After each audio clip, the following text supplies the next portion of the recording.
जीवन में कई बार ऐसा समय आता है जब इंसान पूरी तरह से टूट जाता है। मेहनत करने के बाद भी सफलता नहीं मिलती, रिश्तों में दरार आ जाती है, अपने भी पराये लगने लगते हैं और मन के भीतर एक अजीब सी खालीपन की भावना पैदा हो जाती है। उस समय इंसान को लगता है कि शायद भगवान ने उसका साथ छोड़ दिया है, लेकिन सच्चाई ये है कि भगवान कभी भी अपने सच्चे भक्त का साथ नहीं छोड़ते। वो केवल उसकी परीक्षा लेते हैं, उसे मजबूत बनाते हैं, उसे उस ऊंचाई के लिए तैयार करते हैं जहां तक वो स्वयं भी सोच नहीं सकता। श्री कृष्ण ने भगवद गीता में कहा है कि जो व्यक्ति सच्चे मन से मेरा स्मरण करता है, मैं स्वयं उसके जीवन की डोर संभाल लेता हूँ। इसका अर्थ ये नहीं कि जीवन में कभी दुख नहीं आएगा, बल्कि इसका अर्थ ये है कि दुख के समय भी भगवान आपके साथ खड़े रहेंगे।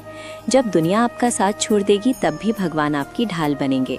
जब सब रास्ते बंद नजर आएंगे तब भी भगवान आपके लिए एक नया रास्ता बनाएंगे। हम अक्सर भगवान से मांगते बहुत हैं, लेकिन विश्वास कम रखते हैं। जब तक सब कुछ ठीक चलता है हम कहते हैं भगवान महान है, लेकिन जैसे ही कोई समस्या आती है हम शिकायत करने लगते हैं। असली भक्ति वो है जो सुख और दुख दोनों में समान बनी रहे।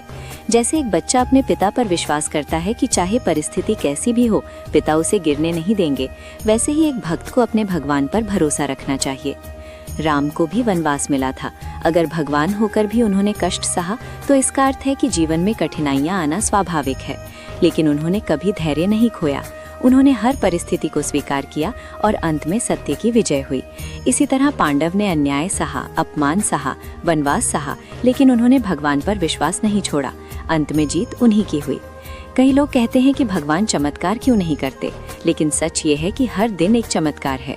सुबह उठना, सांस लेना, जीवन का चलना, ये सब भगवान की कृपा है। हम अक्सर बड़े चमत्कार की प्रतीक्षा करते हैं, लेकिन छोटे छोटे चमत्कारों को अनदेखा कर देते हैं। भक्ति का अर्थ केवल मंदिर जाना नहीं है। भक्ति का अर्थ है सच्चाई से जीवन जीना, दूसरों की मदद करना, अपने कर्मों को शुद्ध रखना और हर परिस्थिति में भगवान को याद करना। हनुमान की सबसे बड़ी शक्ति उनकी भक्ति थी। उन्होंने अपनी ताकत का घमंड नहीं किया, बल्कि हमेशा कहा कि सब कुछ प्रभु की कृपा से है। जब इंसान अहंकार छोड़ देता है और भगवान के चरणों में स्वयं को समर्पित कर देता है, तब उसके जीवन में शांति आने लगती है, क्योंकि तब वो परिणाम की चिंता छोड़ देता है और केवल कर्म पर ध्यान देता है। जीवन की सबसे बड़ी समस्या ये है कि हम जल्दी हार मान लेते हैं। एक असफलता आती है और हम सोच लेते हैं कि अब सब खत्म हो गया, लेकिन शायद वही असफलता हमें उस सफलता के करीब ले जा रही होती है जिसकी हम कल्पना भी नहीं कर सकते। भगवान कभी भी किसी का बुरा नहीं चाहते, वो हमें वही देते हैं जो हमारे लिए सही होता है, भले ही उस समय हमें वो गलत क्यों ना लगे। शिव को महादेव कहा जाता है, देवों के देव, लेकिन उनका जीवन भी त्याग और तपस्या से भरा था। उन्होंने विष पिया ताकि संसार बच सके। इसका अर्थ है कि महानता त्याग से आती है, भक्ति से आती है, धैर्य से आती है। अगर आप जीवन में कुछ बड़ा पाना चाहते हैं तो पहले अपने अंदर धैर्य और विश्वास को मजबूत कीजिए। जब भी मन घबराए, आंखें बंद करके भगवान का नाम लीजिए। नाम में बहुत शक्ति होती है। सच्चे मन से लिया गया एक नाम हजारों डर को मिटा सकता है। अगर आप रोज केवल 5 मिनट भी भगवान को याद करेंगे तो धीरे धीरे आपके मन का डर खत्म होने लगेगा। आप अंदर से मजबूत महसूस करेंगे, और जब मन मजबूत होता है तो परिस्थितियां अपने आप बदलने लगती हैं। माँ दुर्गा को शक्ति का स्वरूप माना जाता है। जब भी जीवन में नकारात्मक शक्तियां हावी हों तो माँ का स्मरण कीजिए। विश्वास रखिए कि कोई अदृश्य शक्ति आपकी रक्षा कर रही है। ये विश्वास ही आपकी सबसे बड़ी ढाल है। भक्ति का अर्थ भागना नहीं है। भक्ति का अर्थ है संघर्ष करते हुए भी भगवान को याद रखना। खेत में काम करते किसान की मेहनत भी भक्ति है। ईमानदारी से काम करने वाले कर्मचारी की लगन भी भक्ति है। माँ का अपने बच्चों के लिए त्याग भी भक्ति है। जब कर्म में सच्चाई होती है तब वही कर्म पूजा बन जाता है। कभी कभी भगवान हमें देर से देते हैं क्योंकि वो हमें उसके योग्य बना रहे होते हैं।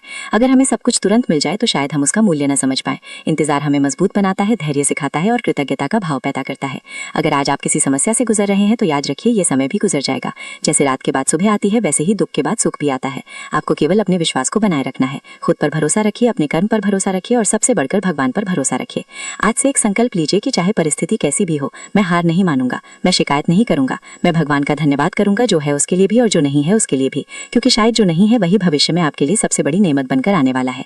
जब आप भगवान पर सच्चा विश्वास रखते हैं तो डर खत्म हो जाता है। जब डर खत्म होता है तो साहस पैदा होता है। जब साहस पैदा होता है तो सफलता आपके कदम चूमती है। इसलिए अपने दिल से डर निकाल दीजिए और विश्वास को जगा दीजिए। याद रखिए भगवान दूर नहीं है, वो आपके दिल में है, आपकी हर धड़कन में है, आपकी हर सांस में है। आपको केवल उन्हें महसूस करना है, और जिस दिन आपने उन्हें महसूस कर लिया उस दिन आपका जीवन बदल जाएगा। अगर आपको ये भक्ति संदेश अच्छा लगा हो तो अपने मन में भगवान का नाम लीजिए और विश्वास रखिए, आपकी प्रार्थना सुनी जा रही है। देर हो सकती है लेकिन अंधेर नहीं। जय श्री राम। हर हर महादेव। जय श्री कृष्ण।